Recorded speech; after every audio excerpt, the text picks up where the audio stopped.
देवी स्वरूपा बहनों, देवतुल्य भाइयों, एक बार गायत्री मंत्र मेरे साथ दोहराएं। ओम भूर्भुवः स्वः तत्सवितुर्वरेण्यं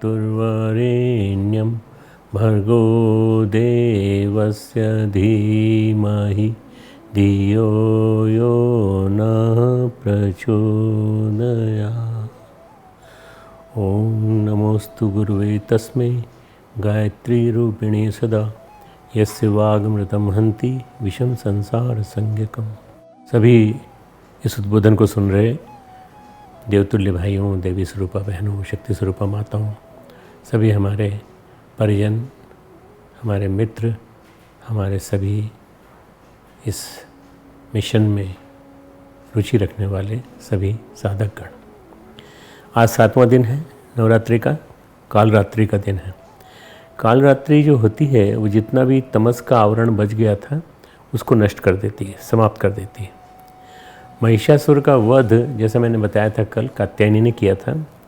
और काल रात्रि जो है वो मधुकेटभ पे प्रहार करके और अंतिम प्रहार रजोगुण पे करती है। मधुकेटभ राक्षसों की श्रृंखला में 8वें नंबर पे आता है, उसको मार देती है। हर संस्कार एक क्रिया को जन्म दे सकता है। इस प्रकार से हर रक्त बीज एक असुर को जन्म दे सकता है। रक्त बीज ऐसे होता है जैसे कि हमारे बॉडी में कैंसर आता है तो ग्रेजुअली हमारे शरीर में मेटास्टेसिस होने लगती है और पूरे शरीर में फैल जाता है। तो रक्त बीज से मैं कई बार तुलना करता हूँ कैंसर की। ये कैंसर की तरह से फैलता है और रक्त बीज एक असुर को जन्म देता है। रक्त बीज का हनन करती है, रक्त बीज का क्षय करती है, खप्पर में उसका रक्त इकट्ठा करता चली जाती है और समाप्त कर देती है। चित्त की शुद्धि करती है, अविद्या पर अंतिम प्रहार करती है। कोई चाहत नहीं इसकी, और कुछ नहीं चाहती है, ये तो केवल रक्त बीज का रक्त चाहती है। काली हो जाती है पूरी की पूरी। रजोगुण समाप्त होते ही, तमोगुण समाप्त होते ही पूरी काली हो जाती है।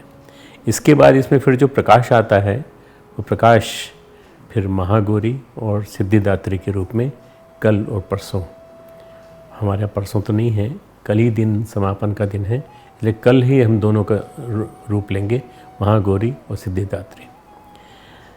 कभी स्नेह से भरकर, प्रेम से भरकर भगवान शिव ने गौरी को, पार्वती को काली कह दिया था। उसके बाद से काली नाम पड़ने लगा उनका। तो वो काली है नहीं, वो है तो वही प्रकाश वाली, पर यहाँ जो है उनका रूप महाकाली का है। महाकाली, खप्परधारी, और जो उनका जो मंत्र हम बोलते हैं वो आपको मालूम है पूरा का पूरा। जो हर व्यक्ति उसको जानता है और उसको सिद्ध करने की कोशिश करता है। आज हम जिस चीज़ की चर्चा करेंगे, नवरात्रि का 7वां दिन, श्रीमद् भगवद गीता के दूसरे अध्याय का 62वां और 63वां श्लोक, 62 एंड 63। ध्यायतो विषयान पुंसः संगस्तेषुपजायते संगात संजायते कामः क्रामात् क्रोधो भी जायते। 62वां और 63वां है क्रोधात् भवति सम्मोह, सम्मोहात् स्मृति विभ्रमः, स्मृतिभ्रंशात् बुद्धिनाशो, बुद्धिनाशात् प्रणश्यति। ये जो लास्ट शब्द है प्रणश्यति, नष्ट हो जाता है। प्रणश्यति यानी नष्ट हो जाता है। भगवान समय समय पर गीता में जगह जगह कहते हैं नहीं न मे भक्त प्रणश्यति, कौन्तेय प्रतिजानी ही न मे भक्त प्रणश्यति। हे कुंती पुत्र, तो ये ध्यान में रख, मेरा भक्त कभी नष्ट नहीं होता। और न मे भक्त प्रणश्यति, यहाँ वो कह रहे हैं कि बुद्धि नाशात् प्रणश्यति, बुद्धि का नाश होते ही वो भी नष्ट हो जाता है। ध्यायतो विषयान पुंसः, ध्यायत है ना चिंतन करने वाले, विषयान यानी विषयों का, पुंसः यानी पुरुष की, संग यानी आसक्ति, यानी विषयों का चिंतन करने वाले पुरुष की आसक्ति, तेषु उन विषयों में, उपजायते हो जाती है, संगात यानी आसक्ति से, संगायते उत्पन्न होती है, और कामः उन विषयों की कामना, विघ्न पड़ने से, कामात कामना में विघ्न पड़ने से, क्रोधः अभिजायते क्रोध उत्पन्न हो जाता है। जहाँ थोड़ा सा बीच में कहीं ब्लॉकेड आया या किसी ने रोकने की कोशिश की, ये क्या कर रहे हो तुम, बस वहाँ उसकी क्रोध पैदा हो जाता है। क्रोध से क्रोधात भवति सम्मोह, क्रोध से उत्पन्न होता है सम्मोह, मूढ़ भाव, और मूढ़ भाव से सम्मोहाद स्मृति विभ्रम, स्मृति में भ्रम पैदा हो जाता है। स्मृति भंशात बुद्धि नाशो, स्मृति भ्रष्ट होने से बुद्धि नष्ट हो जाती है। स्मृति में भ्रम हो जाने से बुद्धि नाश अर्थात ज्ञान शक्ति का नाश हो जाता है। और बुद्धि नाशात, बुद्धि का नाश हो जाने से यह पुरुष अपनी स्थिति से प्रणश्यति, गिर जाता है, नष्ट हो जाता है, समाप्त हो जाता है। ये 2 श्लोकों का मैंने शब्दार्थ बताया। विषयों का चिंतन करने वाले, मैं भावार्थ बता रहा हूँ, विषयों का चिंतन करने वाले पुरुष की उन विषयों में आसक्ति हो जाती है। आसक्ति से उन विषयों की कामना उत्पन्न होती है, और कामना में विघ्न पड़ने से क्रोध उत्पन्न हो जाता है। क्रोध से अत्यंत मूढ़ भाव उत्पन्न हो जाता है, और मूढ़ भाव से स्मृति में भ्रम हो जाता है। Memory gets affected. स्मृति, मैं कौन हूँ, मैं कहाँ हूँ, मैं किस जगह बैठा हूँ, कितने गरिमापूर्ण स्थान पर बैठा हूँ, मेरे को क्या करना चाहिए, मेरे करने लायक क्या कर्तव्य है, ये भूल जाता है। स्मृति में भ्रम हो जाता है। स्मृति में भ्रम हो जाने से बुद्धि अर्थात ज्ञान शक्ति का नाश हो जाता है, और ज्ञान शक्ति का नाश होने से आदमी अपनी स्थिति से गिर जाता है। भगवान श्री कृष्ण सामान्य मनुष्यों की स्थिति योगी पुरुषों के पतन के कारण स्वरूप काम व क्रोध का सूक्ष्म मनोवैज्ञानिक विश्लेषण कर रहे हैं। बहुत सुंदर। मन का पतन कहाँ से शुरू होता है? मन संसारोन्मुख होता है। कैसे? मन कहाँ से स्वयं को खोना शुरू करता है? तो इसका मूल कारण है विषयों का चिंतन, यानी कामनाओं के विचारों के अंदर लिप्त हो जाना, कामना के विचारों से लिप्त हो जाना। और विषयों का विचार करने से विषयों के प्रति आसक्ति पनपती है। विषयों के प्रति आसक्ति, विषय, आप शब्द को समझने की कोशिश करना। विषय यानी जो अश्लील चिंतन है उसको विषय कहा गया है। विषय यानी कामना के विचारों से विषयों का विचार कर, हमें कुछ चाहिए, अश्लील चिंतन भी, और हमें कुछ चाहिए, हमें कुछ आसक्ति है हमारी, ये चाहे पैसा हो, चाहे मकान हो, चाहे हमारी कार हो, चाहे हमारा रेफ्रिजरेटर हो, और चाहे हमारे लैपटॉप हो, चाहे हमारा पाम टॉप हो, कुछ भी हो, हमें चाहिए बस।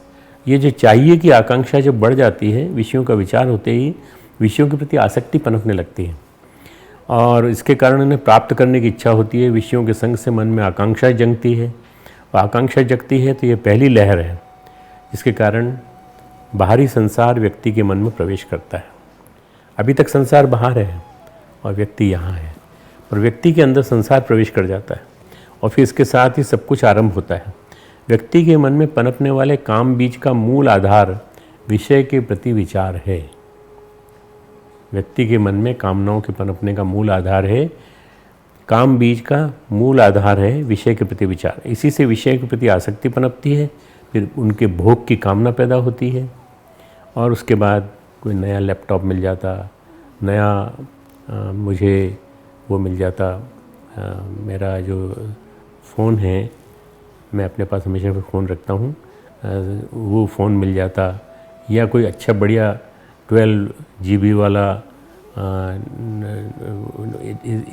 बहुत सारी GB में। अब मैं तो साइंटिस्ट नहीं हूँ, वैज्ञानिक नहीं हूँ, मैं डॉक्टर हूँ केवल, परंतु बहुत बड़ी मेमोरी वाला, इतनी मेमोरी कि उसमें खूब सारा सब कुछ आ जाए, मेरे सारे मेमोरी आ जाए, सब कुछ आ जाए, ऐसा मेरे पास एक फ़ोन हो। ये इच्छा पैदा होते ही आदमी के अंदर आसक्ति पैदा होता जाती है, भोग की कामना, जो बाद में घटनाक्रमों के रूप में अपना स्थूल आकर लेती है। घटनाक्रम हो सकता है चोरी, घटनाक्रम हो सकता है आप कोई लोन लें और कोई बैंक से आपने कर्जा लिया और उससे आपने अपनी चीज़ खरीदी। जैसे ही बाहरी संसार में हमारी आँख में कोई मन को भाने वाली कोई वस्तु दिखती है हमको, हम जाते हैं मॉल में, जाते हैं तो मॉल में चक्कर लगाते हैं तो कई चीज़ें अच्छी लगती हैं हमको, तो आँखों के माध्यम से वो वस्तु विषय रूप से भीतर प्रवेश कर जाती है। फिर उसके बारे में सोचने से मन के किसी कोने में उसके प्रति हमारे मन में जो जिज्ञासा होती है वो बढ़ जाती है, उसके प्रति चाह जन्म लेने लगती है। इस तरह केवल देखा ही नहीं जाता, मन ने उसे चाहा भी, देखा ही नहीं बल्कि मन ने उसे चाहा भी, उसकी मांग भी की। सामान्य व्यक्तियों, मनुष्यों के मन में यही खेल चलता रहता है, लेकिन स्थित प्रज्ञ व्यक्ति के मन में नहीं होता ये सब। स्थित प्रज्ञ व्यक्ति पुरुष के साथ ऐसा नहीं होता। वह भी बाह्य संसार की सुंदरता को देखते हैं। बुद्धि में विवेक जग जाने के कारण, बुद्धि के स्थिर हो जाने के कारण विषय उनके अंदर प्रवेश नहीं करते, उनके मन में स्वतः बार बार नहीं आते। इस तरह विषयों का चिंतन न होने से उनके मन में विषयों की चाह पैदा नहीं होती, उनके लिए मांग नहीं होती। इसलिए स्थित प्रज्ञ पुरुष निष्काम होते हैं। सबसे बड़ी सिद्धि है भगवान से कभी पाना हो तो नैष्कर्म्य, बिना किसी इच्छा के हमारा कर्म हो, बिना किसी प्रकार की मनोकामना के हमारी कोई कामना न हो, ऐसा हमारा कर्म। एक सामान्य मनुष्य और एक स्थित प्रज्ञ पुरुष में ये अंतर है। कामना की बीज रूप अवस्था में यानी उसकी आरंभिक अवस्था से मुक्ति होना संभव है, लेकिन जब ये कामना वृक्ष बन जाए तो उस वृक्ष से मुक्त होकर काम करना बड़ा कठिन है, क्योंकि बीज रूप में तो उसकी जड़ें नहीं होती। बीज रूप में तो बीज ही पड़ा हुआ है, जब वो आसानी से उठा के फेंका जा सकता है। लेकिन जब वो बीज पनपता है, विकसित होता है, जड़ें अपनी मन की चित्त भूमि में गहराई तक ले जा करके स्थापित कर देता है मजबूती से, तो जड़ें उखाड़ना बड़ा मुश्किल पड़ता है। फिर यदि उसे काटा भी जाए, जड़ से उखाड़ा भी जाए, तब भी जड़ कहीं ना कहीं चित्त भूमि में रह जाती। ये बड़ा गूढ़ दर्शन है जिसमें आपको समझ में आने में कोई दिक्कत नहीं होनी चाहिए। सामान्य सी बातें हैं। बीज अगर जड़ जमा ले तो फिर चित्त भूमि में अनगिनत कोपलें पनपने लगती हैं। यदि बात कामना तक पहुंच गई है और उस कामना की पूर्ति नहीं होती है तो फिर क्रोध उत्पन्न होता है। इस तरह 62वें श्लोक में भगवान श्री कृष्ण काम व क्रोध के उत्पन्न होने का मूल कारण बताते हैं। उनके कहने का मूल आशय यह है, जो कामना रहित है, जो निष्काम है, जो स्थित प्रज्ञ है, वह क्रोध ही नहीं हो सकता। स्थित प्रज्ञ व्यक्ति को कभी क्रोध नहीं होता, बिल्कुल सात्म अवस्था, शांति, बिल्कुल गुस्सा नहीं आता उसको अनावश्यक। क्रोध काम का ही अगला चरण है, काम के नेक्स्ट स्टेप पे क्रोध है। और जब मन ही निष्काम है, कामना रहित है, तो फिर क्रोध कैसे पैदा होगा? क्योंकि क्रोध कामना से पैदा होता है। जब कामना की चाह में यानी उसकी मांग की पूर्ति में कोई बाधा आ जाती है, तब क्रोध पनपता है। कोई ना कोई बाधा आ जाती है, हमारी पत्नी बाधा बन जाती है, हमारे समाज हमारा बाधा बन जाता है, हमारे मित्र लोग हमारे बाधा बन जाते हैं, हमारे बैंक बैलेंस हमारे बाधा बन जाता है, तो हमारा गुस्सा आने लगता है। मांग की पूर्ति अनवरत होती रहे तो फिर क्रोध पैदा नहीं होगा। इस तरह क्रोध का मूल कारण है किसी भी चीज़ को चाहा गया और वो नहीं मिल पाया, चाह कहीं अटक गई, चाह के बीच में कोई बाधा आ गई, वही बाधा क्रोध रूप में प्रकट होती है। जैसे नदी सागर की ओर बहती हुई चली जा रही है, उसके मार्ग में पत्थर आ जाए, बड़ा पत्थर, तो उस पत्थर के साथ टकरा कर वो आवाज़ हो जाती है। इसी तरह यदि काम की नदी बहती रहे, उसकी राह में कोई बाधा न हो, तो क्रोध कभी पैदा ही न होगा। लेकिन यदि काम की नदी बहे और उसके बहाव में बाधाओं के अनगिनत पत्थर आ जाएं, तो जगह जगह टकराएंगे उससे, पत्थर से। भले ही उन पत्थरों का काम का वेग रोकना उनका उद्देश्य नहीं है, सिर्फ खड़े होना है, लेकिन उनके कारण काम का वेग प्रभावित होता है। फिर बाधा उत्पन्न करने वाले उन पत्थरों के कारण काम की वेग रूपी नदी में भंवर पैदा हो जाती है, क्रोध रूपी आवाज़ें आनी शुरू हो जाती हैं। इस तरह काम एक ऊर्जा है, काम एक ऊर्जा है, एक एनर्जी है, और जो अपनी पूर्ति चाहती है, अपनी पूर्ति की चाह में बहती है, लेकिन उसकी चाह के वेग में बाधा आने पर वो ऊर्जा अवरुद्ध होती है, विद्रोह से बढ़ जाती है, क्रोध रूप में प्रकट होती है। यदि देखा जाए तो जैसे जैसे क्रोध बढ़ता जाता है, वैसे वैसे व्यक्ति में कामना के प्रति मोह भी बढ़ता है। जैसे किसी को हम चाहते हैं, उसे नहीं पा सकते, तो उसके प्रति मोह गहरा होता जाता है। यदि वो मिल जाए तो उसके प्रति मोह कम हो जाता है। चाह के अनुरूप जो हमें नहीं मिलता, उसकी प्राप्ति के लिए मन में मोह होता है, और चाह के अनुरूप जो हमें मिल जाता है, जो हमें प्राप्त हो जाता है, उसके प्रति मोह कम हो जाता है, मोह नहीं रह जाता। क्रोध ही मोह को जन्म देता है, क्रोध ही मोह को जन्म देता है, अज्ञानवश। यह मोह आसक्ति व राग के कारण पनपता है, और लोभ यानी जो हमारे पास नहीं है उसे पाने की इच्छा के कारण यह मोह जन्म जन्मांतरों तक बना रहता है, जन्म जन्मांतरों तक, इस जन्म में भी, अगले जन्म में भी, अगले जन्म में भी। हमारी पुरानी संस्कृति में स्त्री पुरुषों के बीच आकर्षण बहुत था, उनमें तलाक कभी नहीं होता था, बहुत प्रेम होता था आपस में। पहले संयुक्त परिवार होता था, संयुक्त परिवार में सबके बीच स्त्री से मिलना नहीं हो पाता था, इतना रात्रि को ही मिल पाते थे, या मिलने में बाधाएं अधिक थीं। उसमें भी कई बार पत्नी, पता चला कि संयुक्त परिवार है, खाना बनाने में देरी हो गई, तब तक पतिदेव सो गए। तो इस तरह से कई तरह के बंधन थे। मिलने में बाधाएं अधिक थीं, आकर्षण जीवन भर, परंतु आकर्षण जीवन भर खींचता था। स्त्री पुरुष भी चाहते थे अगले जन्म में फिर मिलें, और इस जीवन भर चलने वाले आकर्षण का राज कहाँ छिपा है? बाधाओं में। क्योंकि जितनी बाधा उतना क्रोध, फिर उतना ही मोह। मनोविज्ञान में एक जायगर्निक इफेक्ट होता है, जायगॉर्निक इफेक्ट, जिसमें यदि कोई काम बीच में अधूरा छूट जाता है तो उसे पूरा करने के लिए मन बार बार उसे याद दिलाता है। इस जन्म में नहीं तो अगले जन्म में वो याद दिलाएगा, जब तक वो काम पूरा नहीं हो जाता। इस तरह यदि कामना अपनी पूर्ति में अधूरी रह जाए तो क्रोध तो पनपता ही है, साथ ही मोह भी पैदा होता है ताकि वह काम पूरा हो सके। इस तरह व्यक्ति मोह की डोरी से, उसकी कामना से जुड़ा रहता है, मोह की डोरी से बंधा रहता है। भगवान श्री कृष्ण जब कहते हैं कि विषयों का बार बार चिंतन व ध्यान करने से पुरुष में उन विषयों के प्रति राग व आसक्ति उत्पन्न हो जाती है, उस आसक्ति के कारण उनको प्राप्त करने के मन में कामना उत्पन्न हो जाती है, उस आसक्ति के कारण मन में कामना उत्पन्न हो जाती है, और कामना की पूर्ति में व्यवधान उपस्थित होने से क्रोध उत्पन्न हो जाता है। सब ये एक दूसरे से जुड़े हुए हैं, सीरीज है पूरी पूरी। इस कामना का एक रूप वासना है, वासना कामना का निम्नतम रूप है, इसलिए इस वासना के अंतर्गत भी इंद्रिय विषय, शब्द, स्पर्श, रूप, रस, गंध आते हैं। अतः वासना के उत्पन्न होने पर व्यक्ति इन विषयों को ग्रहण करने के लिए प्रयत्नशील होता है। ये मैंने आपको 5-6 माध्यम बताए, शब्द, स्पर्श, रूप, रस, गंध। वासना के संबंध में महर्षि पतंजलि ने सूत्र दिया है, तासा मनादित्वम चाशीषो नित्यत्वात्। ये चौथे अध्याय वैराग्यपाद का ये 10वां श्लोक है। तासाम का मतलब होता है वासनाओं की, अनादित्वम अनादिता है, मतलब ये कभी समाप्त नहीं होती, अनादि है।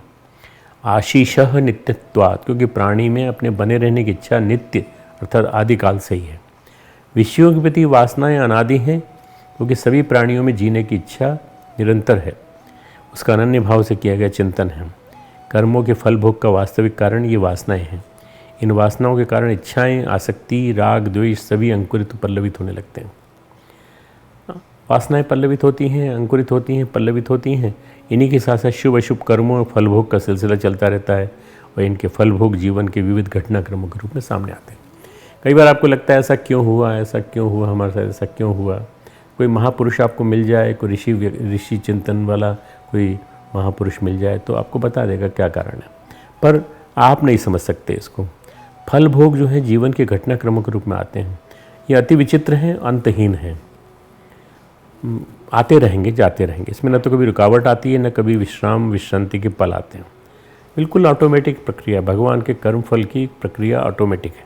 सब कुछ यथावत चलता रहता है, देखने पर बस घटनाक्रमों का स्वरूप बदलता है, घटनाओं के पात्र बदलते हैं, लेकिन वस्तुतः तत्वतः कारण वही बने रहते हैं। पात्र बदल सकते हैं, पर वास्तव में देखा जाए तो वही की वही चीज़ें, घटनाक्रम भले स्वरूप बदल जाए लेकिन कारण वही बने रहते हैं। इस अंतहीन अनंत श्रृंखला को तोड़ने के लिए विषय के प्रति वासना को तोड़ना पड़ेगा। इस अंतहीन श्रृंखला को तोड़ने के लिए विषय के प्रति वासनाओं को तोड़ना पड़ेगा। विषय वासनाएं केवल एक ही चीज़ से नष्ट होती हैं, अविद्या के नष्ट होने पर। अविद्या को अज्ञान कहा गया है। अविद्या समस्त जितनी भी समस्याएं हैं संसार में, उन सब का मूल है अविद्या। इन विषय वासनाओं का मूल कारण अविद्या है। ये विषय वासना जो आई हैं, हमारे यहाँ गीत है, विषय वासना विष भरी है कटारी, हमें शक्ति देना बने सदाचारी। विषय वासना विष भरी है कटारी। जीवन के घटनाक्रमों में कर्म करते हुए अनायास ही हमारा शुभ या अशुभ भावना से जुड़ जाती हैं। ये जुड़ाव ही अंतर चेतना में राग द्वेष को जन्म देता है। इसी के साथ जन्म लेती हैं स्मृतियाँ। अब नई चीज़ आ गई, स्मृति, जो गाढ़ी और गहरी होने पर संस्कारों का रूप ले लेती है। यही चीज़ स्मृति ही संस्कार बन जाती है। ये संस्कार अपने कालक्रम में उदय होने पर अपने साथ जुड़े पुराने कर्मों को फल भोग के रूप में प्रकट करते रहते हैं। ये स्मृतियाँ ही संस्कार के रूप में बन जाती हैं, और संस्कार जो हैं जैसे जैसे परिपक्व होते चले जाते हैं फल भोग के रूप में प्रकट होते हैं। इसके साथ नए कर्म करने के लिए प्रेरित करते हैं। फिर से भावनाओं के आरोह अवरोह जुड़ते हैं, संस्कारों का नया क्रम चल पड़ता है। तब संस्कार और संसार साथ साथ प्रवाहित होते रहते हैं। एक कथा सुनाऊंगा आपको, बड़ी सुंदर कथा है कि किस तरह से ये संस्कार जो हैं जड़ बन जाते हैं पूरे जीवन में हमारे। इस बात को स्पष्ट करने में पुराण की कथा है। बाहिक देश, BAHVIK, बाहविक देश में शूरसेन नाम के अति प्रतापी राजा राज्य करते थे। उनके पास सुख समृद्धि के अगणित साधन थे। बहुत सुखी, बहुत साधन संपन्न, बहुत रिच था उनका राज्य। वैभव अपार था उनके साथ। उनका स्वभाव भी विलासी था। सुख साधनाओं में, वैभव विलास में निमग्न रहना उनकी दिनचर्या में अत से इति, बिगिनिंग से एंड तक शामिल था। इससे न वे थकते थे न उबते थे। बार बार अनेक बार भोगे जाने के बावजूद न तो उनकी तृप्ति थी न तुष्टि। ऐसे में भला उन्हें शांति कैसे मिल पाती थी? कैसे मिल पाती? नहीं मिली उनको शांति कभी भी। वो अतृप्ति, असंतुष्टि, अशांति उनके जीवन का परिचय थी। वह अधिक से अधिक जीना चाहते थे, अधिक से अधिक सुखों का भोग करना चाहते थे।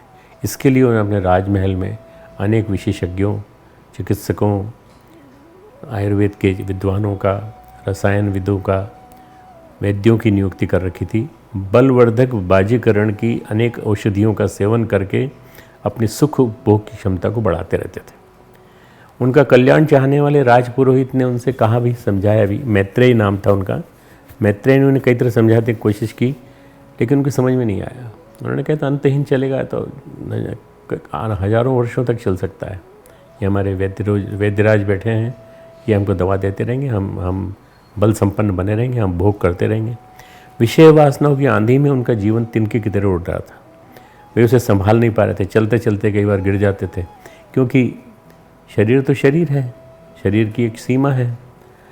उनकी वासनाएं तो पूरी नहीं हो सकी। हमारे भर्तृहरि ने एक बात कही है, वो तृष्णा न जीर्णा वयमेव जीर्णा।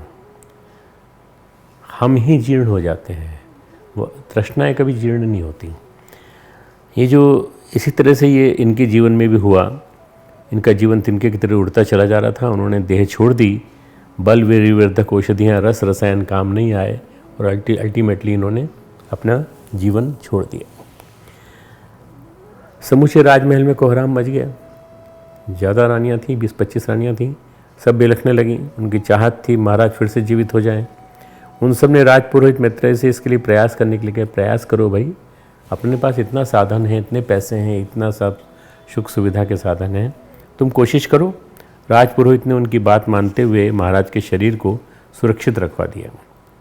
सब विभिन्न प्रकार के मसालों से, विभिन्न प्रकार के जो तेल वगैरह, सुरभित तेल आदि से उनका उपचार करके शरीर का सुरक्षित कर दिया कि कम से कम शरीर क्षरित न होने पाए, क्षय न होने पाए। वन में महर्षियों के आश्रम में गए। उनकी राजभक्ति पर विचार करके महर्षि प्रगाथ उनके साथ चलने के लिए तैयार हो गए। महर्षि अनेक विद्याओं के जानकार थे। अलौकिक शक्तियों के, सिद्धियों की उनमें विपुलता थी। उन शक्तियों सिद्धियों के साथ उनमें जीवन के तत्व का भी बोध था। वह जानते थे वासना अनादि है, अविद्या के नाश होने पर ही इसका नाश होता है। उन्होंने समझाने की कोशिश की कि वासना तो का एक दिन क्षय होना ही था, इसमें क्या परेशान होना। उन्होंने कहा नहीं साहब, वहाँ मान नहीं रहे हैं वो लोग, आप चलिए तो सही। राजमहल पहुंचकर वस्तुस्थिति का निरीक्षण किया। समाधि की गहराइयों में जाके जान लिया कि भोग वासनाओं की अधिकता के कारण नरेश शूरसेन कीड़े की योनि में पहुँच गए हैं, कीड़े की योनि में। और इस समय अन्यत्र कहीं नहीं बल्कि राजभवन के समीप उद्यान में ही है, और कहीं नहीं गए। जो आदमी जहाँ मरता है वहाँ के प्रति आसक्ति होने के कारण वो आसपास ही होता है उसके। तो राजभवन के समीप उद्यान में है। उन्होंने इस स्थिति से राजपुरोहित तो महारानियों को अवगत कराया। सारी स्थिति को बताते उन्होंने कहा यदि आप सब मिलकर के उन्हें कीड़े की योनि से मुक्त करा सकें तो मैं उनकी जीवात्मा को पुनः उनके शरीर में प्रविष्ट करा दूंगा। शरीर सुरक्षित है, मैं उसी में प्रविष्ट करा दूंगा। बस मुझे कुछ नहीं करना पड़ेगा अधिक, मैं कीड़े को मार दूंगा उनके प्राण निकाल करके, और उसके बाद वो कीड़े की योनि में वापस नहीं जाएंगे। बड़ी साधारण बात थी, सबको समझ में आ गई। मुनि कह रहे हैं, महर्षि कह रहे हैं, तो बहुत सही बात है। महर्षि प्रगाथ ने उन्हें कीड़े की पहचान भी करा दी कि देखो ये वाला कीड़ा है, देखो ये सामने दिख रहा है, ये जा रहा है, ये कीड़ा है।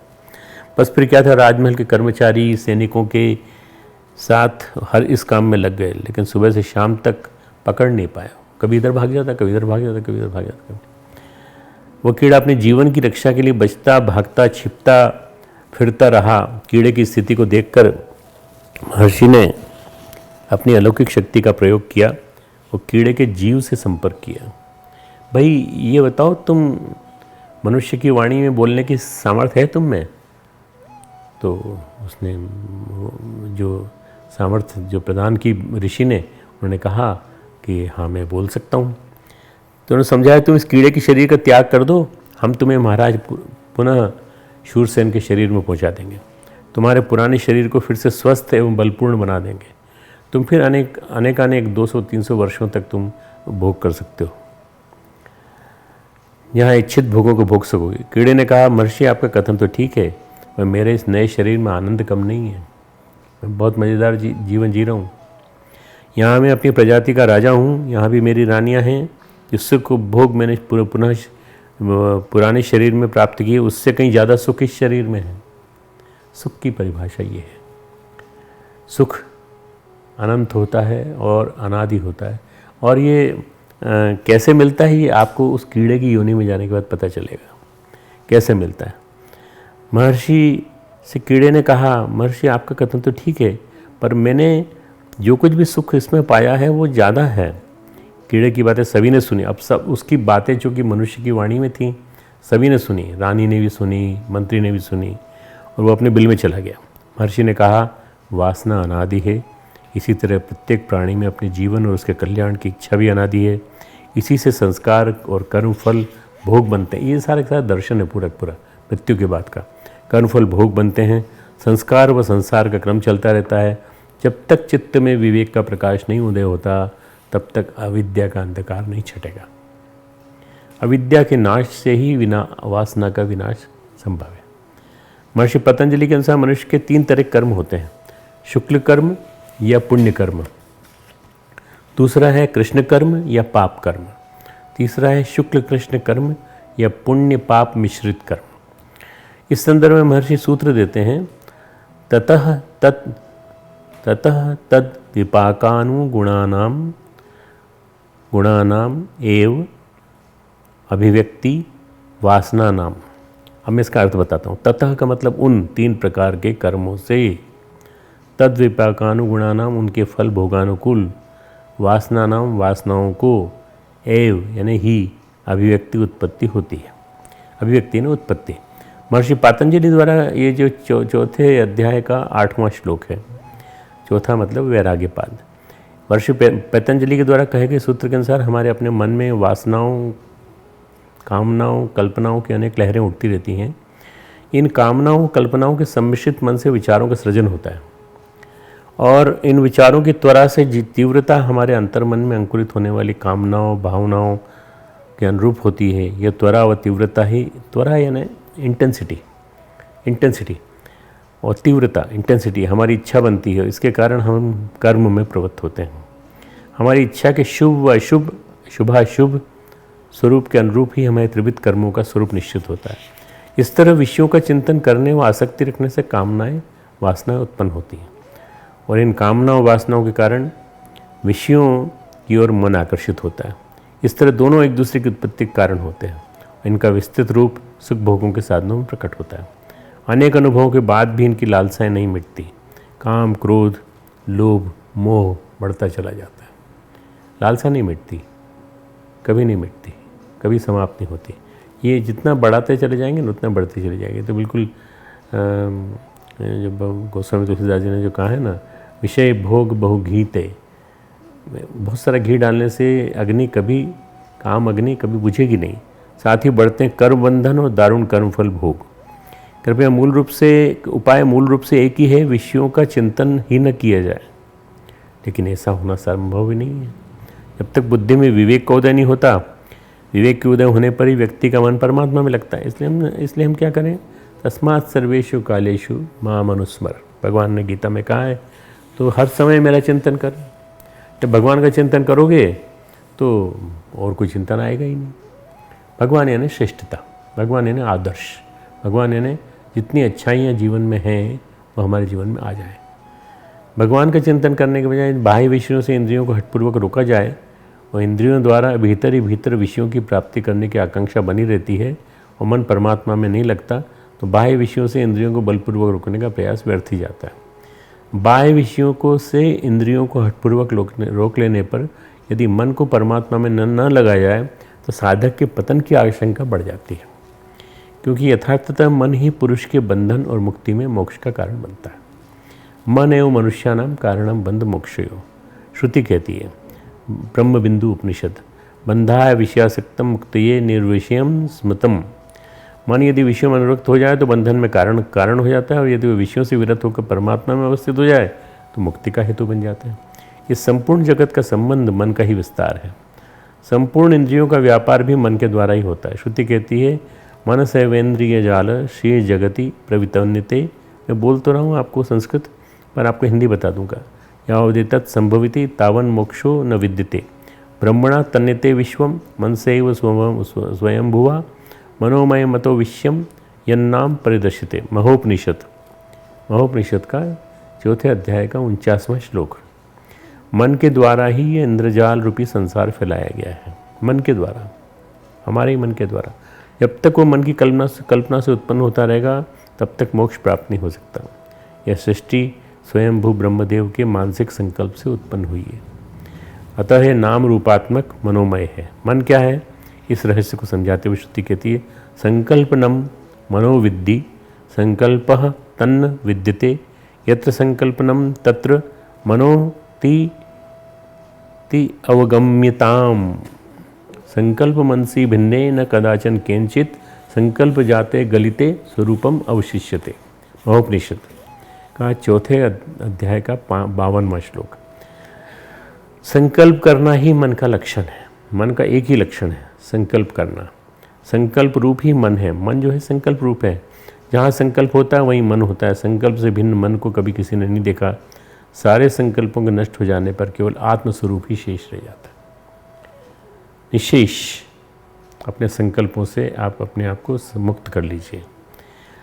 संकल्प से ही मैं और मेरे का जन्म होता है। श्रुति कहती है, द्वे पदे बंध मोक्षाय निर्ममे मेति ममेति च ममेति बद्धते जंतुर निर्ममेति विमुच्यते। महोपनिषद 4 अध्याय का 72वां श्लोक। बंधन और मुक्ति के केवल 2 ही कारण हैं। ममता ही बंधन में हेतु है। ममता रहित हो जाने पर जीव मुक्ति को प्राप्त करता है।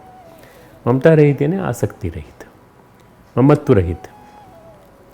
ममता को ये मत सोच लेना कि ममता यानी बिल्कुल आदमी को निर्मम हो जाता है, ऐसा नहीं। उपनिषद के इन वाक्यों से स्पष्ट हो जाता है कि मन ही मनुष्यों के उत्थान पतन बंधन मुक्ति आदि में हेतु बनता है। जो कुछ भी है सब मन का संसार है पूरा। इसी की वजह से सारा विकास हुआ है। बल्कि मन अहम की संतान है, यानी अहंकार से मन पैदा हुआ है और इंद्रियों का यही अधिष्ठाता है। इसलिए सभी इंद्रियां मन से संचालित होती हैं और मन के प्रकाश में ही ये विषयों को ग्रहण करती हैं। इंद्रियों को अवरुद्ध कर लेने भर से, अर्थात इंद्रिय संयम के प्रयास में इंद्रियों को विषयों से दूर कर देने पर भी यदि मन विषयों के चिंतन में अनुरक्त हो तो इंद्रिय संयम का प्रयत्न निरर्थक हो जाता है। काम की मूल जड़ मनोवृत्तियाँ हैं। काम जो हमारी बार बार जिस तरह हमारा मन जाता है काम की ओर, उसकी मूल जड़ क्या है, मनोवृत्ति। इन वृत्तियों से ही प्राकृतिक विषयों के प्रति विविध प्रकार के संकल्प पैदा होते हैं और ये संकल्प विषयों के प्रति रस भाव को पैदा करते हैं। रस भाव की पुष्टि काम को जन्म देती है। ये काम रजोगुण की संतान है। बहुत सुंदर श्लोक है, गीता का ही है। कामेश क्रोधेश रजोगुण समुद्भव महाशनो महापापमा विद्येन में वेरणम। ये काम और क्रोध जो हैं ये रजोगुण से पैदा होते हैं। ये महापापी होते हैं और बहुत अगाने वाले नहीं होते। सब के सब बहुत ज़्यादा खाने वाले होते हैं। महाशनो महापापमा, बहुत पापी बना देने वाले। विद्येन में, इनको सबसे ज़्यादा दुश्मन जान, अपना शत्रु जान। ये काम और क्रोध दोनों रजोगुण से उत्पन्न होते हैं। अभिप्राय यह है कि जब अंतःकरण रजोगुण से अभिभूत होता है तो सत्वगुण दब जाता है, तब बुद्धि निर्बल हो जाती है और अहम भाव प्रबल हो जाता है। इस अहम भाव की प्रबलता से मन स्वतंत्र हो बाह्य विषयों की तरफ झुक जाता है। उनके चिंतन व ध्यान में निरत हो जाता है। चिंतन से विषयों के प्रति प्रीति व उन्हें पाने की प्रबल चाह उत्पन्न होने लगती है, जिसे हम काम कहते हैं। जिस चाह को बिना पूर्ण किए शांत न किया जा सके, मैं काम की परिभाषा बता रहा हूँ, जिसको सेक्स कहा जाता है, जिसको आदमी के मन में इंस्टिंक्ट या ये कहा जाता है कि टेंडेंसी पैदा हो जाती है। काम की परिभाषा क्या है? जिस चाह को बिना पूर्ण किए शांत न किया जा सके उसका नाम काम है। बिना पूर्ण किए का शांत न किया जा सके, इसको क्या किया जा सकता है? काम बीज को ज्ञान बीज में बदला जा सकता है। काम बीज को ज्ञान बीज में मॉडिफाई किया जा सकता है। इस काम की यदि पूर्ति होती है, और जब पूर्ति होती है तो ये प्रचंड रूप धारण कर लेता है, कहीं न कहीं उस व्यक्ति के लिए विनाशकारी होता है। रामकृष्ण परमहंस गुणों को परिभाषित करते हुए कहानी कहते हैं, एक यात्री जा रहा था, उसके पास कुछ सामान था, उसको 3 डाकू मिले। पहले डाकू ने उसको जी भर के पीटा, जब तक उसका मन संतुष्ट नहीं हो गया, मैंने पीटने में कोई कमी तो नहीं रखी, जी भर के पीटा। दूसरे डाकू ने उसका सारा सामान छीना, और तीसरे डाकू ने कहा अब तुम लुट पिट तो गए हो, देखो वो तुम्हारा घर है, चले जाओ। उसने उस व्यक्ति का कुछ छीना नहीं, उसे पीटा नहीं, बल्कि उसे उसका घर दिखा दिया। उस व्यक्ति ने तीसरे डाकू से कहा आपने हमारा बड़ा भला किया, आप भी हमारे घर तक चलिए। वो डाकू बोला हम घर तक नहीं आएंगे, हम डाकू हैं। रामकृष्ण परमहंस बोले जो पीटने वाला डाकू है वो तमोगुण है, जो छीनने वाला डाकू है वो रजोगुण है, और जो घर दिखाने वाला डाकू है वो सतोगुण है। समझ में आ गया? आ गया आपको समझ में? तमोगुण, सतोगुण, रजोगुण अगर ये समझ में आ जाएगा तो फिर आपका जीवन निहाल हो जाएगा, कहीं इधर उधर भागेगा नहीं। दुनिया भर के उपदेश सुने होंगे आपने, पर ये नहीं सुना होगा कि तमोगुण, सतोगुण, रजोगुण की तमोगुण, रजोगुण, सतोगुण की परिभाषा क्या होती है। ये रामकृष्ण परमहंस की व्याख्या है। धर्मशास्त्र का कथन है न जातु कामः कामानुपभोगेन शाम्यति हविषा कृष्ण मतमेव भूय एवाभिवर्धते। मनुस्मृति का 2 अध्याय का 94 श्लोक। कामोपभोग से कामाग्नि कभी भी शांत नहीं होती। कामोपभोग से कामाग्नि कभी शांत नहीं होती। जैसे घृत डालने से अग्नि कभी शांत नहीं होती, अपितु अधिक प्रज्वलित होती है, उसी प्रकार कामोपभोग से कामेच्छा और प्रबल होती है। यदि काम की पूर्ति नहीं होती तो काम की कामना की प्रबलता से मन विक्षुब्ध हो, संतप्त हो जाता है। अब इस बात को समझ लेना चाहिए, काम जब संतप्त हो जाता है, विक्षुब्ध हो जाता है, तो उसकी अभिव्यक्ति क्रोध रूप में होती है। कहीं भी बाधा पड़ी, क्रोध, या क्रोध काम का ही विकृत रूप होता है। क्रोध काम का ही विकृत रूप है, काम का ही एक अंश है। नीति शास्त्र का कहते हैं कामातुराणाम न भयम न लज्जा। कामातुर के लिए न भय है न लज्जा। काम से आतुर व पीड़ित हुए व्यक्ति में न तो लोक मर्यादा का भय है न लज्जा रहती है। अगर उसे ज़रूरी हुआ, अगर उसे लगा कि मेरी काम इच्छा पूरी होगी, तो वो लज्जाहीन होकर के भी काम करेगा कोई। जब भगवान कहते हैं कामेश क्रोधेश रजोगुण समुद्भव महाशनो महापापमा विद्यन्मे वीरणम, हे अर्जुन रजोगुण से उत्पन्न हुआ काम बड़ा क्रोध है, बहुत खाने वाला, भोगों से कभी न गाने वाला, बड़ा पापी है, इसको तो अपने विषय में वेरी जान, अपना शत्रु मान। अर्जुन पूछता 4 अध्याय में, भगवान ये क्या बात है, कैसे आखिर ये हमारा शत्रु जो है हमारे जीवन में आते रहते हैं और जाते रहते हैं, ये कौन से शत्रु हैं, इनसे कैसे बचा जाए। तो उन्होंने कहा कामेश क्रोधेश रजोगुण समुद्भव महाशनो महापापमा विद्यन्मे वीरणम। काम और क्रोध, ये 2 चीज़ें ऐसी हैं जो बड़े बड़े महापुरुषों को, बुद्धिमानों को, अच्छी ऊंचाइयों पे पहुँचे हुए लोगों को नष्ट कर देती हैं, समाप्त कर देती हैं। दिखने में काम और क्रोध भिन्न भिन्न है, लेकिन भगवान कहते हैं काम ही क्रोध है, काम ही क्रोध है। कामेश क्रोधेश रजोगुण से उत्पन्न हुए हैं, एक ही चीज़ से उत्पन्न हुए हैं। प्रकृति में 3 गुण हैं, सतोगुण, रजोगुण, तमोगुण, आपको सबको मालूम है, जिनकी मैंने परिभाषा भी श्री रामकृष्ण परमहंस के माध्यम से कही। सतोगुण में प्रकाश होता है, स्थिरता होती है, शांति होती है। सतोगुण में प्रकाश, स्थिरता, स्टेबिलिटी और शांति। इसलिए सतोगुणी व्यक्ति में प्रशांत, प्रकाशपूर्वक शांति विद्यमान होती है। और रजोगुण में चंचलता होती है, टू मच, बहुत ज़्यादा, ये भी ले लूँ, वो भी ले लूँ, ये भी ले लूँ, लोभ, लालच और चंचलता। अस्थिरता होती है, अशांति होती है, कभी भी शांत नहीं हो पाता। इसलिए रजोगुणी व्यक्ति चंचल, अस्थिर और अशांत होता है। तमोगुण में जड़ता होती है, इसके अंदर तो मूवमेंट ही नहीं है। तमोगुण में जड़ता होती है, इसमें अंधकारपूर्ण शांति होती है। तमोगुण यदि व्यक्ति में अधिक होगा तो व्यक्ति सुप्तावस्था में चला जाता है, उसकी जड़तापूर्ण स्थिति बनी जाती है। क्योंकि काम रजोगुण से उत्पन्न हुआ है अतः काम यानी कामना के उत्पन्न होते ही व्यक्ति अशांत, अस्थिर व चंचल रहेगा। काम और क्रोध को एक नया नाम दे सकते हैं, राग और द्वेष। काम और क्रोध को राग और द्वेष भी कह सकते हैं। क्रोध को द्वेष कह लीजिए, काम को राग कह लीजिए। आसक्ति, अहंकार भी यही है। आसक्ति काम और अहंकार जो है वो द्वेष। काम यानी कामना। कामना का मतलब हमारे मन में कुछ चीज़ जगी, मुझे ले लेना है, मुझे पाना है, मुझे ऐसा करना है। बस जितने भी चोर चोरी करते हैं वो इसी वजह से करते हैं कि हमें किसी हालत में चाहिए। जेब कतरे भी जो होते हैं वो चोरी करते हैं, जेब काटते रहते हैं और सामान चुराते रहते हैं, वो इसी वजह से। फिर मन उससे चिपक जाता है, मन छोड़ता ही नहीं है। फिर उसी का वो सपना देखता है, उसी के बारे में सोचता है, उसी से परेशान होता है और उसी के माध्यम से अपने जीवन को बर्बाद करता रहता है। मालूम हो जाए कि जो चीज़ हमें चाहिए वो नहीं मिलेगी या कोई उसे दूसरा हड़प ले रहा है तो फिर उसे भयानक गुस्सा आ जाता है। फिर उस गुस्से में आकर के वो अपने जो अगले स्टेप है वो उठाता है। अगर कोई चीज़ हमने चाहिए और वो हमें मिल गई, फिर उसको हम कैसे संभाल कर रखें ताकि हमारे पास से जाए नहीं, इसको कहते हैं मोह।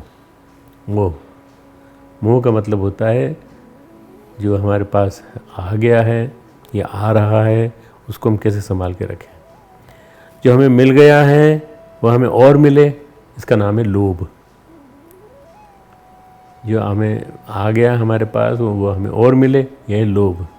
जो आ गया है वो जाए नहीं, हमारे पास सुरक्षित रहे, वह है मोह।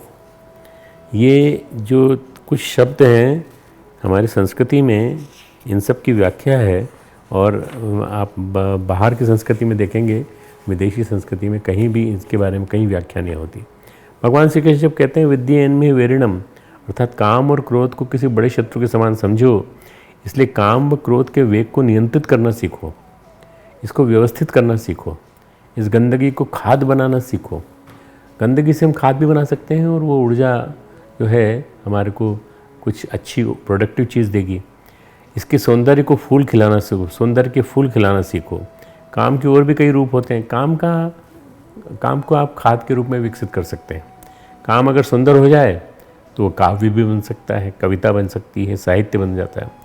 बहुत सारे हमारे साहित्यकार जो थे वो काम के मामले में बहुत आगे बढ़े हुए थे, परंतु उन्होंने उसको मॉडिफाई कर लिया। प्रकृति के माध्यम से उन्होंने अपने काव्य को प्रस्तुत किया और बड़े सुंदर सुंदर काव्य हमारे जयशंकर प्रसाद और अन्य जितने भी हमारे हुए हैं, इन सब ने अपने काव्य के माध्यम से अपनी काम की शक्ति को सृजन शक्ति बना दिया। क्रोध हमारे अंदर की संघर्ष शक्ति है। क्रोध सैनिक, हमारा सैनिक संघर्ष शक्ति के माध्यम से लड़ता है। हमारे स्वतंत्रता संग्राम सेनानी संघर्ष शक्ति के माध्यम से लड़ते हैं। ये उनके अंदर का काम है, पर वो संघर्ष शक्ति के रूप में निकलता है। अगर काम हमारे अंदर सृजन शक्ति बन जाए, यानी काम कला बन जाए, तो काम साहित्य बन जाए, काम सृजन बन जाए, तो काम वेरी नहीं रहेगा। फिर काम वेरी नहीं है। इस तरह का क्रोध रूपांतरित हो जाए, संघर्ष बन जाए, साहस बन जाए, शौर्य बन जाए, वीरता बन जाए, तो बुरा नहीं रहेगा। लेकिन इन दोनों के कारण हम जो उपद्रव करने लगते हैं वो बुरा होता है। बात यह है कि रजोगुण में थोड़ा सा पुट सत्वगुण का होना चाहिए। काम क्रोध वेरी कब बनते हैं? जब इस रजोगुण में तमोगुण मिल जाता है। और मित्र कब बनते हैं? जब इस रजोगुण में सत्वगुण मिल जाता है। काम कब बनती है? कला, साहित्य और सृजन, जब इसमें सत्वगुण मिल जाता है, प्रकाश मिल जाता है। काम कब विनाशक बन जाता है? जब हमारे कर्म का मल नाड़ियों में इकट्ठा होने लगता है। हमारे कर्म का मल नाड़ियों में इकट्ठा होकर के हमारी नाड़ियों को दूषित करता रहता है। तमोगुण मिल जाता है तब। जब रजोगुण में अगर तमोगुण मिल गया, समझो जन्म जन्मांतर के लिए मेल आ गया, आवरण आ गया, बंधन आ गए। इसी में सत्वगुण मिल गया तो समझो इन बंधनों से मुक्ति का मार्ग खुल गया। ये सत्वगुण ही हमारा विवेक है। सत्वगुण ही हमारे जीवन में इनको बेरी बनाने वाला तत्व है। ये तमोगुण ही हमारे जीवन में इनको बेरी बनाने वाला तत्व है। बात यह है कि यदि कोई हमारे विवेक हमारे अंदर जगे और हम इसको व्यवस्थित कर सकें तो ये बात बन सकती है। विवेक जगेगा तो आप सत्वगुण जोड़ देंगे रजोगुण के साथ। विवेक नहीं जगेगा तो आप तमोगुण जोड़ देंगे। काम वेग की प्रबलता के संबंध में भगवान गीता में एक श्लोक है, 5वें अध्याय में 23वां श्लोक। काम वेग की प्रबलता के संबंध में कहते हैं भगवान इंटेंसिटी बताते हैं और बताते हैं कब तक तुमको इसको कंट्रोल करना है। समय दे रहे हैं भगवान, समय बता रहे हैं कब तक तुमको अपने कंट्रोल करना। शक्नोति है यह सोड़ुम प्राक शरीर विमोक्षणात् काम क्रोधोद्भवद योगम सयुक्त स सुखी निरह। शरीरगत सामर्थ्य के रहते हुए जो काम और क्रोध के वेग को सह सकने में समर्थ होता है, शरीरगत सामर्थ्य के रहते हुए, मरने के पहले शरीरगत सामर्थ्य के रहते हुए जो काम और क्रोध के वेग को, एकदम ये नहीं कि मरने के समय, हम मरने के पहले हम हमारे को विवेक आ गया अब हम नहीं करेंगे, अरे नहीं, उससे पहले भाई, उससे पहले वही मनुष्य योग सिद्धि को प्राप्त कर नित्य सुख का भाजन बन जाता है। एक काम का वेग मन से उत्पन्न होता है। बृहदारण्यक उपनिषद की श्रुति कहती है मनोवै ग्रह स कामे नातिग्राहेण गृहीतो मनसा ही कामान कामयते। तीसरे अध्याय का दूसरा से 7वां श्लोक। मन ही ग्रह है, वह काम रूप अतिग्रह से ग्रहित है, क्योंकि प्राणी मन से ही कामों की कामना करता है। मन की शक्ति बड़ी प्रबल बताई गई है उपनिषदों में, सभी में। और ये कहा गया काम की प्रबलता को त्याग द्वारा ही शांत किया जा सकता है, भोग द्वारा नहीं। आप जितना त्याग करेंगे उतना ही आपका मन शांत होता जाएगा। यदि उसे भोग द्वारा पूर्ण करने का प्रयत्न किया जाएगा तो उसकी पूर्ति कभी हो नहीं पाती और परिणाम में वो क्रोध को ही जन्म देता है। क्रोध की अवस्था में मनुष्य क्या नहीं कर देता? क्रुद्धः पापम नरः कुर्यात्, क्रुद्धो हन्यात् गुरुनपि, क्रुद्धः परुषया वाचा, श्रेयसो अपि अवमन्यते। महाभारत वन पर्व 29/4। कौन सा ऐसा पाप है क्रोधी व्यक्ति नहीं कर सकता? क्रोध में अपने माता पिता गुरुजनों की भी हत्या कर देता है। क्रोध में भरा व्यक्ति कठोर वाणी से श्रेष्ठ पुरुषों की भी बुरी तरह से अपमानित कर देता है। क्रोध संपूर्ण पापों का मूल है। हिंसा से घोर और कोई पाप नहीं है। क्रोध सदैव व्यक्ति को हिंसा से प्रवृत्त करता है, चाहे वह हिंसा कायिक हो, वाचिक हो, मानसिक हो। क्रोध के परिणामों का कथन करते हुए भगवान व्यासदेव लिखते हैं, अस्थाने यदि वा स्थाने अस्थाने यदि वा स्थाने सततम रजसा आवृत्तः क्रुद्धो दंडान प्रणयति विविधान स्वयं तेजसा। महाभारत वन पर्व 27/17। क्रोधी मनुष्य रजोगुण से आवृत्त हो उचित व अनुचित स्थान का विचार किए बिना अपने उत्तेजित स्वभाव से लोगों को विविध प्रकार से दंडित करता है, क्योंकि क्रोध की अवस्था में विवेक नष्ट हो जाता है। क्रोध में सबसे बड़ा काम क्या होता है? एक नुकसान सबसे बड़ा आदमी का होता है, उसका विवेक का भंडार नष्ट हो जाता है। विवेक नहीं रहता उसके अंदर। उस स्थिति में क्रोधी पुरुष को कर्तृत्व अकर्तृत्व का बोध नहीं रहता। भगवान व्यासदेव लिखते हैं, वाच्य ही कुपितो न प्रजानाति करहचित न कार्यमस्ति क्रुद्धस्य न वाच्यम विदते तथा। हिंस्यात् क्रोधाद् वध्यांस्तु वध्यान् संपूजयति च आत्मानमपि च क्रुद्धः प्रेषयेत् संयम साधनम। महाभारत वन पर्व 29वें सर्ग का 4-5वां। क्रोधी मनुष्य अपना यथार्थ ज्ञान खो देता है। जो भी आपके अंदर यथार्थ ज्ञान है वो कुछ भी समझ नहीं पाता, उसे यह भी बोध नहीं होता क्या करना चाहिए क्या नहीं। क्रोधी मनुष्य के लिए कुछ भी अकार्य व अवाच्य नहीं है। क्रोधवश व अवध्य पुरुषों की भी हत्या कर सकता है। जिनके लिए कहा गया है कि इनको वध नहीं करना चाहिए, उनकी भी हत्या कर सकता है। वध करने योग्य मनुष्यों की भी पूजा करने लगता है। इतना ही नहीं, क्रोधावेश में आकर वो स्वयं को भी यमलोक में पहुंचा सकता है, खुद भी आत्महत्या कर सकता है, खुद को ही मार सकता है। आपने देखा होगा क्रोध में आकर कई बार लोगों ने गड़ा सा अपने ऊपर ही मार लिया, आत्महत्या कर ली। ये परम सत्य है कि क्रोधी व्यक्ति विवेकहीन होता है। वह उस क्रोध के प्रभाव से लोक और परलोक दोनों को नष्ट कर लेता है। अध्यात्म रामायण में लक्ष्मण को समझाते हुए भगवान श्री राम कहते हैं, इस संस्कृति प्रवाह से मुक्त होने में 2 ही महान शत्रु हैं, काम और क्रोध। इन दोनों में भी क्रोध अत्यंत पापिष्ट है। ये सोच के कह रहे थे कि लक्ष्मण बहुत क्रोधी थे, क्रोधी स्वभाव के थे, महाक्रोधी थे, पर वो क्रोध उनका समय पे आता था। लक्ष्मण के विषय में आपने सुना होगा कि लक्ष्मण और परशुराम में संवाद होता है। जब धनुष टूटने की बात आती है तो दोनों एक दूसरे के, परशुराम भी क्रोधी, लक्ष्मण भी क्रोधी। अंत में मर्यादा पुरुषोत्तम श्री राम बड़े भाई उनके बीच में आते हैं और वो उसको समझाते हैं, उनको लक्ष्मण को समझाते हैं, और उसके बाद वो क्षमा मांगते हैं मुनिवर से। परशुराम अवतार थे उस युग के भी, इसलिए अवतार होने के नाते उनको क्षमा मांगते हुए कहते हैं गलती से टूट गया, अब क्या करें, हो गया सो हो गया। तो बस वो ये जो लक्ष्मण को वो समझा रहे हैं भगवान, वो ये समझा रहे हैं कि अध्यात्म रामायण में प्रसंग आया, तत्रापि क्रोध एवालम मोक्ष विद्यान सर्वदा येनाविष्टः पुनपुमान हंति पितृभात्र सुहृद सखिन क्रोध मूलो मनस्तापः क्रोध संसार बंधनम धर्मक्षय करह क्रोधा तस्मात् क्रोधम ते परित्यज। अध्यात्म रामायण में ये प्रसंग आया है, दूसरे अध्याय का चौथा 35वां 36वां श्लोक। काम और क्रोध इन दोनों में मोक्ष के लिए क्रोध सदैव अत्यंत विघ्नकारी है। काम, क्रोध और लोभ में सबसे ज़्यादा अगर खतरनाक कोई चीज़ है तो वह क्रोध। तो क्रोध से आविष्ट हुआ व्यक्ति अपने माता पिता, भाई, हितैषी जनों की भी हत्या कर देता है। मन को संतृप्त करने में क्रोध ही मूल कारण बनता है और वही संसार के लिए बंधन में भी हेतु होता है। ये क्रोध पूर्णतः धर्म को भी नष्ट कर देता है। इसलिए क्रोध का त्याग करना चाहिए, भगवान राम लक्ष्मण को कह रहे हैं। मुमुक्ष पुरुषों का यही क्रोध ही महान शत्रु है। गोस्वामी तुलसीदास जी रामचरितमानस में लिखते हैं, खोजत कतहु मिलहि नहीं धूरी धूरी करहि क्रोध जिमि धर्म ही दूरी। रामचरितमानस।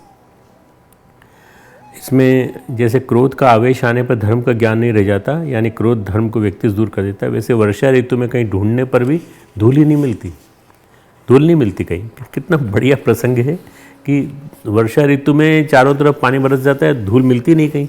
ऐसे ही जब वो आ जाता है, क्षमा भाव आ जाता है, तो कहीं भी दूर दूर तक कहीं क्रोध नहीं मिलता।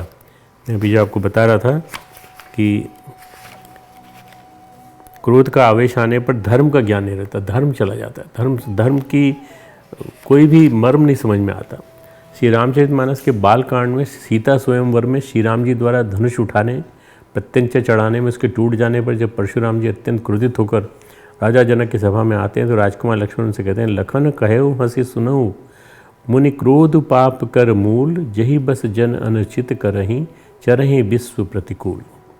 रामचरितमानस का पहला वाला जो अध्याय है बालकांड, उसके 277वां दोहा है, मुनि क्रोध पाप का मूल है, उसके वशीभूत हुआ मनुष्य सदा अनुचित कर्म करता है, वो लोक विरुद्ध आचरण में ही प्रवृत्त होता है। श्री भगवान ने संगस्तेषु उपजायते संगात संगायते कामः, संग और काम के लिए उपजायते और संजायते शब्द का प्रयोग किया, जिसका अर्थ है विषयों के ध्यान से राग उपजता है, राग व आसक्ति से काम, और काम से उत्पन्न होने वाले क्रोध के लिए भगवान कहते हैं कामात क्रोधो भी जायते, काम से क्रोध पैदा होता है।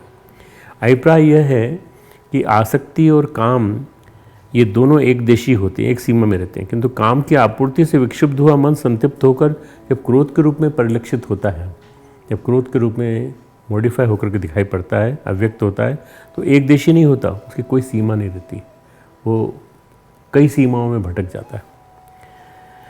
ये व्यक्ति चारों तरफ के वातावरण को प्रभावित कर संतप्त कर देता है। इसलिए भगवान श्री कृष्ण 63वें श्लोक में अर्जुन से कहते हैं, क्रोधात् भवति सम्मोहो सम्मोहात् स्मृति विभ्रमः स्मृति भ्रंशात् बुद्धिनाशो बुद्धिनाशात् प्रणश्यति। मतलब ये तो पूरी तरह से समाप्ति कर देता है, प्रणश्यति नष्ट कर देता है। क्रोध से सम्मोह, सम्मोह से स्मृति, स्मृति से बुद्धि, बुद्धि से मनुष्य। असल में क्रोध कामना की पूर्ति में आई बाधा से पैदा हुआ चित्त विकार है। क्योंकि कामना पूर्ति की राह में बाधा आने के कारण कामना पूरी नहीं हो पाती, इसलिए उस कामना की पूर्ति हेतु वो याद रखने हेतु मोह पैदा हो जाता है, और जहाँ मोह पैदा होता है वहाँ स्मृति भ्रष्ट हो जाती है, यानी उसमें भ्रम पैदा हो जाता है। मोह पैदा होने से स्मृति भ्रष्ट कैसे हो जाती है? भगवान श्री कृष्ण के वचनानुसार स्मृति काम व क्रोध से भ्रष्ट नहीं होती, बल्कि क्रोध से उत्पन्न सम्मोह के कारण नष्ट होती है। क्रोधात् भवति सम्मोह सम्मोहात् स्मृति विभ्रमः। मोह क्रोध से भी ज़्यादा सबल है। मोह प्रोजेक्टिव है, क्रोध प्रोजेक्टिव नहीं है। इसलिए क्रोध में व्यक्ति पागल हो जाता है, यानी पागलों की तरह हरकत करता है, लेकिन मोह प्रोजेक्टिव है, इसलिए मोह व्यक्ति को अंधा कर देता है। यानी अंधों के समान मोहग्रसित व्यक्ति को सामने कुछ दिखता नहीं। मोहग्रसित व्यक्ति सब बाधाओं को भूलकर जिसे पाना चाहता है उसके पीछे दौड़ पड़ता है। आपने देखा होगा गुस्से की लीला, कई बार गुस्से में आदमी न जाने कितनी चीज़ें होश खो बैठता है। हम जो कहते हैं होश खो बैठना, वो यही है। क्रोध यथार्थ रूप में होता है, प्रकट रूप में होता है, बाधाओं को दूर करने की कोशिश करता है, लेकिन मोह को बाधाएं भी नहीं दिखती, उसे तो बस अपनी कामना दिखती है जिसे उसे पूरा करना है। फिर चाहे उसके लिए उचित तरीके से कार्य किया जाए, अनुचित तरीके से, कैसे भी हो मुझे तो करना है बस। लोग कहते हैं मोह अंधा होता है। मोह केवल अंधा ही नहीं होता बल्कि व्यक्ति के मन को भी अंधा कर देता है, चित्त को भी अंधा कर देता है, तभी उसकी स्मृति क्षीण होती है। वो उन्होंने भगवान ने कहा ना इस श्लोक में कि स्मृति विभ्रम, स्मृति भी क्षीण हो जाती है। मोह के पनपने के लिए काम और क्रोध जरूरी है। मोह काम और क्रोध का परिपाक है।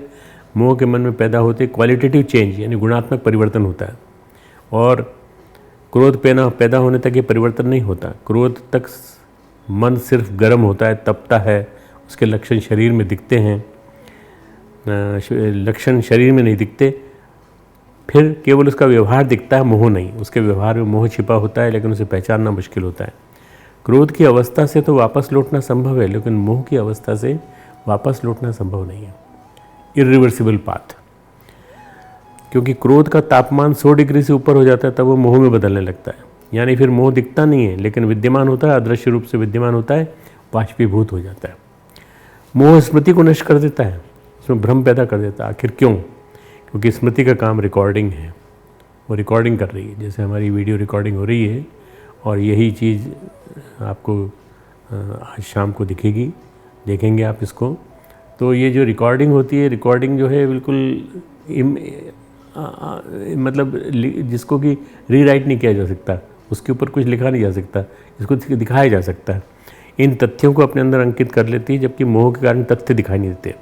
मोह के कारण हम एक जाल अपनी तरफ से प्रोजेक्ट करते हैं। जिस तरह सिनेमा घर में पर्दा होता है, उस पर चित्र होते हैं, लेकिन वास्तव में पर्दे पर चित्र नहीं होते, वो प्रोजेक्ट होते हैं मशीन से।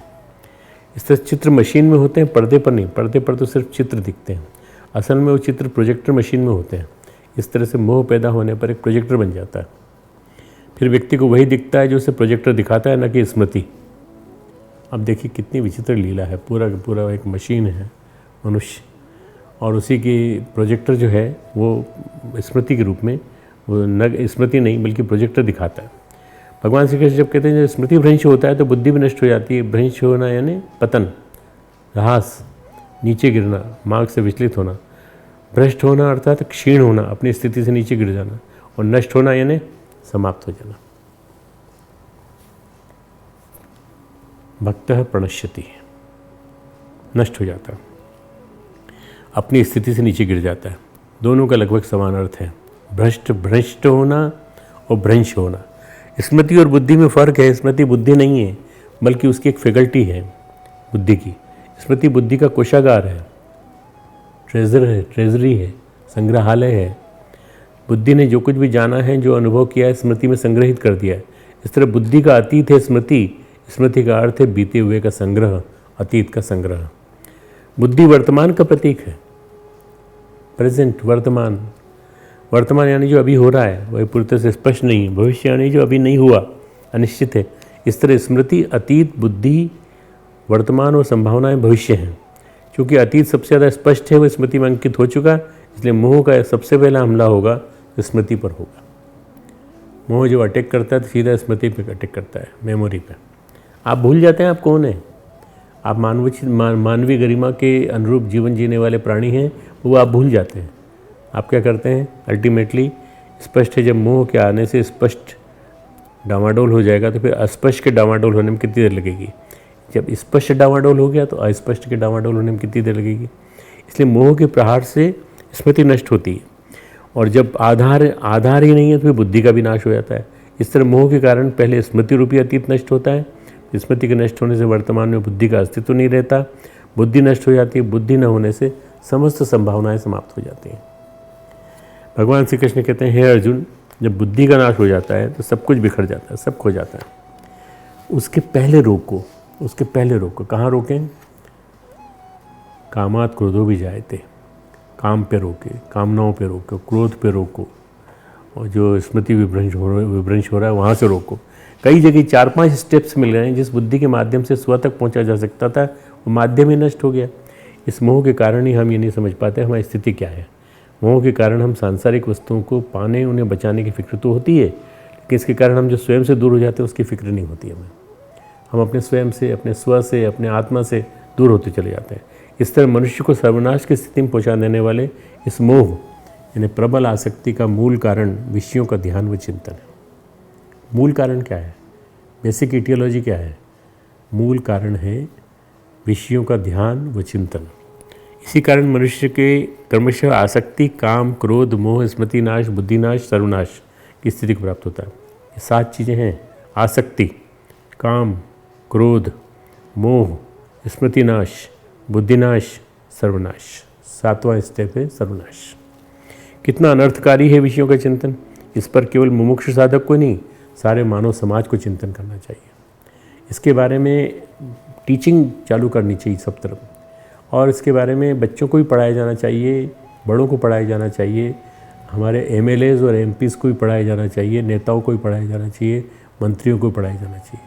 भाई इस स्टेज पे आगे मैंने देखा है कई बार, जब मैं मिनट्स सुने हैं इनके मेंबर ऑफ पार्लियामेंट्स के बहस के और MLAs के बहस के, तो मैंने देखा कि कितना गुस्से में आ जाते हैं, कितना गुस्से में आ जाते हैं ऐसे बिल्कुल। अब या तो वो दिखाने के लिए गुस्सा करते हैं या उनका गुस्सा वास्तविक गुस्सा होता है। नारद भक्ति सूत्र में श्री नारद जी काम वासनाओं के संदर्भ में बड़ा ही मार्मिक सूत्र कहते हैं, तरंगयिता अपि में संगत समुद्रयांती। नारद भक्ति सूत्र 45वां। नारद भक्ति सूत्र जो है ये एक एक करके आगे चलता चला गया है और 64 पे जाके ख़त्म हो जाता है।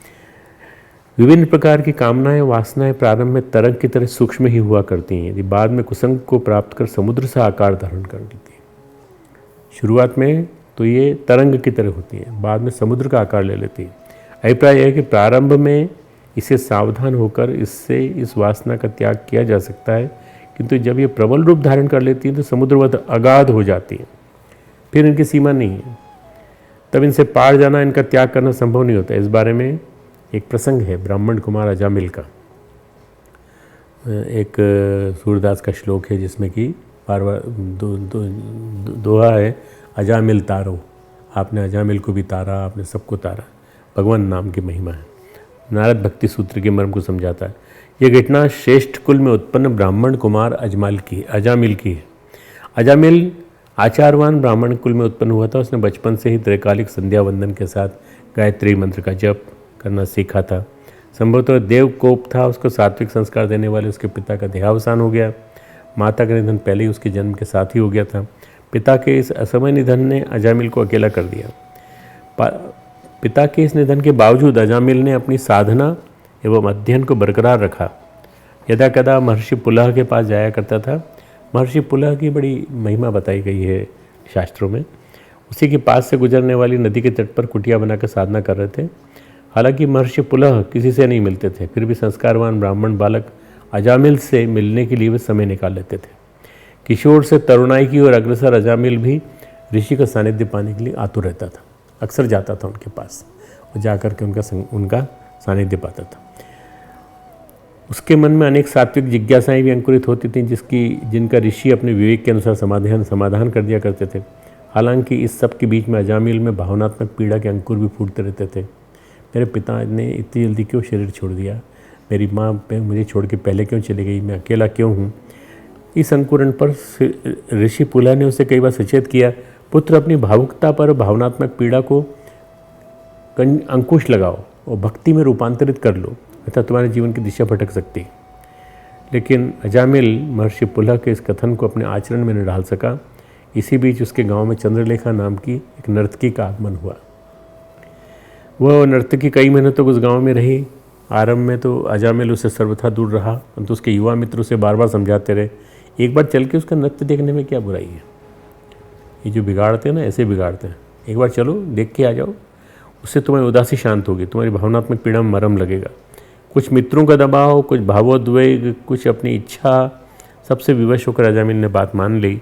अंततः संस्कारवान कुलीन वेद पाठी ब्राह्मण कुमार अजामिल कुसंग की उस लघु लहर की लपेट में आ गया।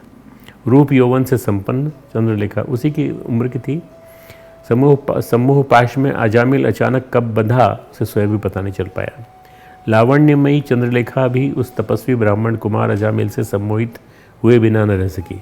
उसने स्वयं बढ़कर अजामिल का हाथ थामा। अजामिल भी प्रायः हर दिन उसके नृत्य आयोजनों में जाने लगा। घुंघरू की रुंझुन, तबले की तिरकिट दिन में अजामिल के अनुष्ठान विलीन होने लगे। अनुष्ठान सारे समाप्त हो गए। चंद्रलेखा के सम्मोहन पाश में बंधा अजामिल उसी को अपना सब कुछ मानने लगा। चंद्रलेखा भी उसे भांति भांति रिझाने लगी। इसी क्रम में कुसंग की छोटी सी तरंग महासागर का रूप धरने लगी। वेद की ऋचाओं को सस्वर पाठ करने वाला अजामिल अब प्रेम के गीत गाने लगा। उसकी संपूर्ण चेतना इस महासमुद्र में डूबने लगी। उसे अब कोई होश नहीं था। उसकी मर्यादाएं विलीन हो चुकी थी। नित्य का संध्या वंदन, गायत्री अर्चन कब किस समय छूट गया उसे मालूम ही नहीं। उसकी स्वयं की स्थिति एक मूर्छित व्यक्ति की भांति हो गई। चंद्रलेखा के मोहपाश से उमड़े कुसंग के महासागर में उसका संपूर्ण आध्यात्मिक वैभव डूब गया। अब तो सब कुछ भुलाकर चंद्रलेखा के साथ ही रहने लगा। उसका नृत्य, उसका गीत, सब कुछ उसके जीवन का सब कुछ सर्वा यही हो गया। और जहाँ ये सब होता है तो मदरा भी आ जाती है। कुसंग की तरंग ने धीरे धीरे महासमुद्र का रूप धरकर अजामिल की आध्यात्मिक चेतना को निगल लिया। वह महामाया के उफनते सागर को पार न कर सका।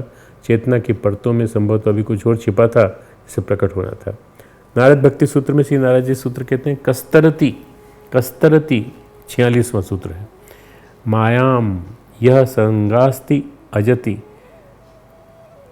यो महानुभावम सेवते निर्ममो भवति। अर्थात प्रश्न कौन तरता है?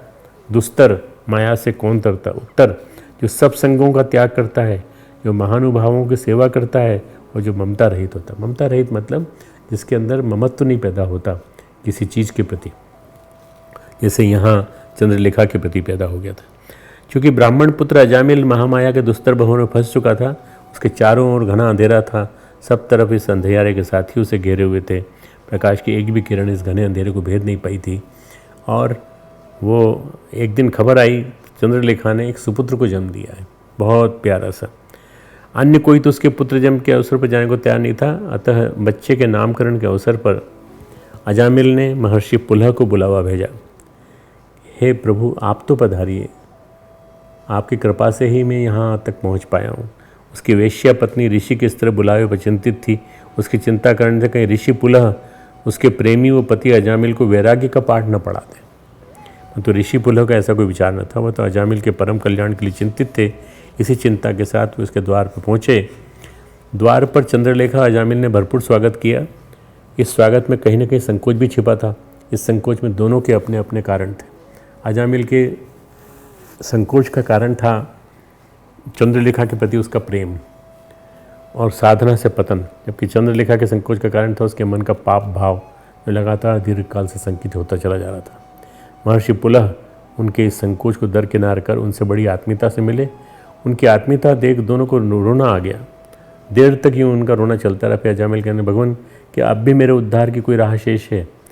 परंतु मैं अब अपनी पत्नी व पुत्र को नहीं छोड़ सकता। इस पुत्र ने आके मेरे जीवन में एक नया मोड़ दिया है।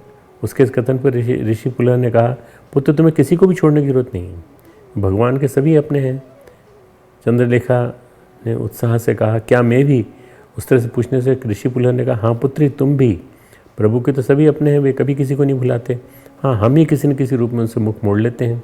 महर्षि की इस बात ने दोनों को बड़ी सांत्वना दी, बहुत आश्वस्ति दी। अजामिल और उसकी पत्नी ने कहा, हम दोनों को क्या करना पड़ेगा भगवान? कुछ विशेष नहीं, अभी तो हम क्या करते हैं, पुत्र का नामकरण कर लेते हैं। इतना कहते ही चंद्रलेखा की दासी पुत्र को ले आई। बड़ा ही प्यारा शिशु था, बहुत ही लुभावना रूप था। उसके गोद में लेते हुए दोनों सुंदर थे, अजामिल और चंद्रलेखा, तो बेटा भी सुंदर पैदा हुआ। उसे गोद में लेते हुए ऋषि पुलह को ऐसा लगा स्वयं नारायण भक्त प्रहलाद उसकी गोद में आ गए हूँ। वह स्मरण करते ही बरबस उनके मुख से नारायण नारायण निकल पड़ा।